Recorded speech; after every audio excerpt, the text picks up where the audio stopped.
আসসালামু আলাইকুম, সবাই কেমন আছেন? সবাইকে রলিস ব্লগ থেকে স্বাগতম জানাই। আলহামদুলিল্লাহ, আমরাও ভালো আছি আপনাদের দোয়াতে। তো আজকে ব্লগটা স্টার্ট করেছি, সেটা হচ্ছে স্নো দিয়ে। স্নো এই গত 2 দিন ধরে আমাদের এখানে মানে ইউএসএতে নিউ ইয়র্কে এত পরিমাণ স্নো পড়েছে, তার কিছুটা আমি আপনাদের সাথে আজকে শেয়ার করব।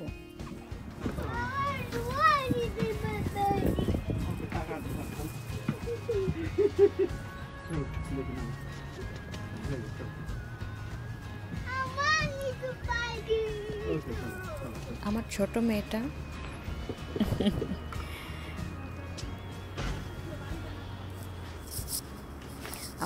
মেয়েটা আসলে স্নোতে যেতে চায়, কিন্তু স্নোতে নামতে চায় না, ভয় পায়। আর এই কয়টা দিন এত পরিমাণ স্নো পড়েছে যে একেবারে মানে নামলে হাঁটু পর্যন্ত স্নো হয়ে যাচ্ছে। তো ও ভয়তে স্নোতে সে যাবে, কিন্তু কোলে থাকবে, নামবে না। আর আব্বু এখানে ক্লিন করে দিয়েছে এটুকু যাওয়ার জন্য। দেন এই যে পিছনটা মনে হচ্ছে চাদরের মধ্যে পড়েছিল।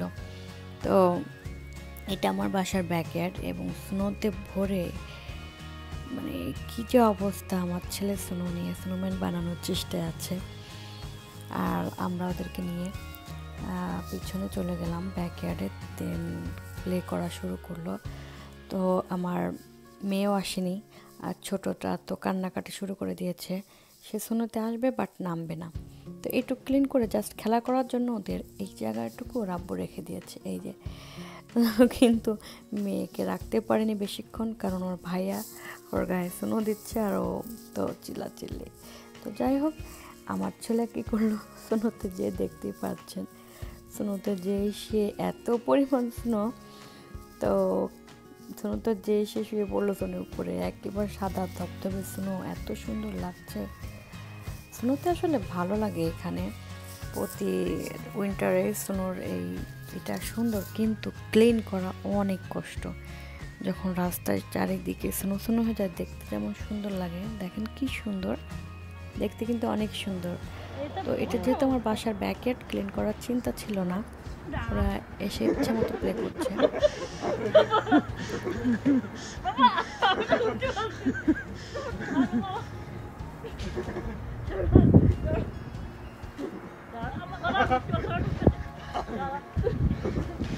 আমার ছেলে খুব শখের স্নো ফাইটিং করবে, তো ওর সাথে ওর বোনও আসেনি। 2 বোনের মধ্যে কেউ খেলে না, তো কি করব, আমি শুরু করে দিলাম ওর সাথে স্নো ফাইটিং করা। বাট বেশিক্ষণ করতে এত ঠান্ডা ছিল, তো স্নো ফাইটিং কন্টিনিউ চলছে।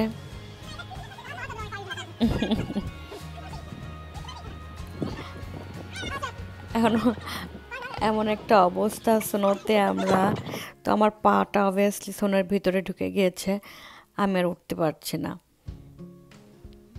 তো স্নোর ভিতরে একেবারে পাটা এমনভাবে ঢুকে গিয়েছে যে আমি আর উঠতে পারছি না।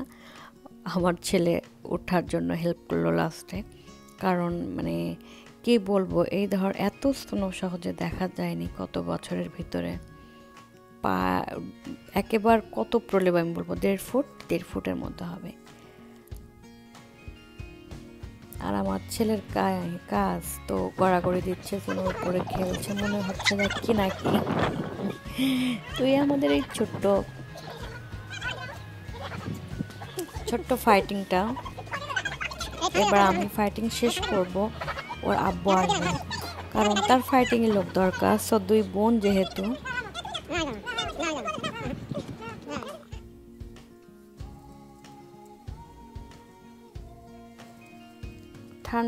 ঠান্ডাটাও প্রচুর ছিল।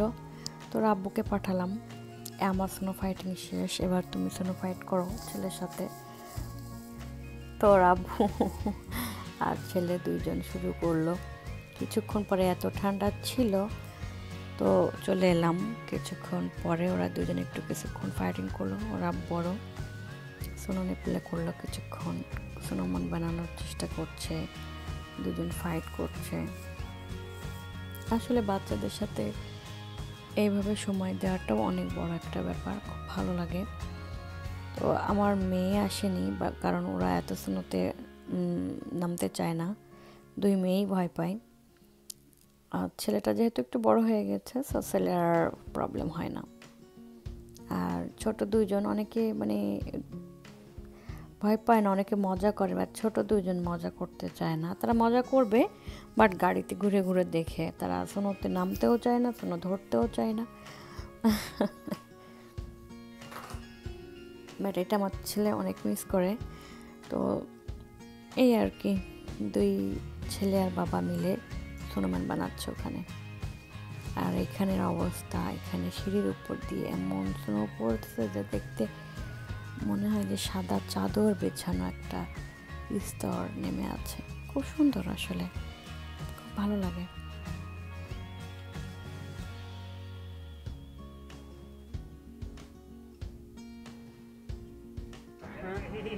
এই ওটা সরব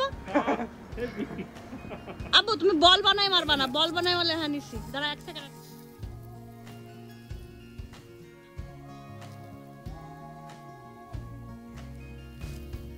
তো বাপ আর ছেলে খেলা করছে, আর এদিকে আমার ছোট মেয়ে অস্থির হয়ে গেছে।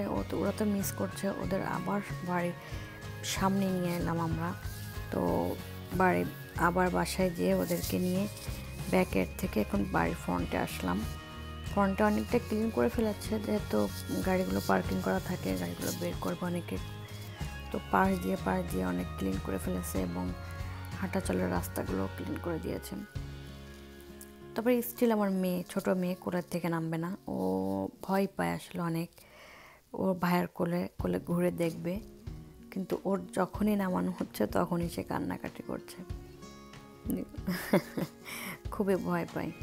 তো কেমন লাগলো বন্ধুরা আমার এই ছোট্ট ভিডিওটা, এবং স্নো ফাইটিং মানে স্নো নিয়েই আজকে ভিডিওটা ছিল। তো কেমন লাগলো, কেমন এনজয় করলেন জানাবেন অবশ্যই। আর যদি ভালো লেগে থাকে অবশ্যই সাবস্ক্রাইব করতে ভুলবেন না। সবাইকে আল্লাহ হাফেজ। আজকের মতো এখানেই। সবাই শেয়ার করবেন, কমেন্ট করবেন। যদি কোনো নতুন ব্লগ দেখার জন্য অবশ্যই বেল বাটন ক্লিক করবেন, আদারওয়াইজ নেক্সট ব্লগটা দেখতে পারবেন না। তো খুব শীঘ্রই নিয়ে আসবো নতুন আরেকটা ব্লগ নিয়ে, আপনাদের সাথে দেখা হবে। তো আল্লাহ হাফেজ, সবাই ভালো থাকুন, সুস্থ থাকুন, এই শুভকামনায়। আল্লাহ হাফেজ।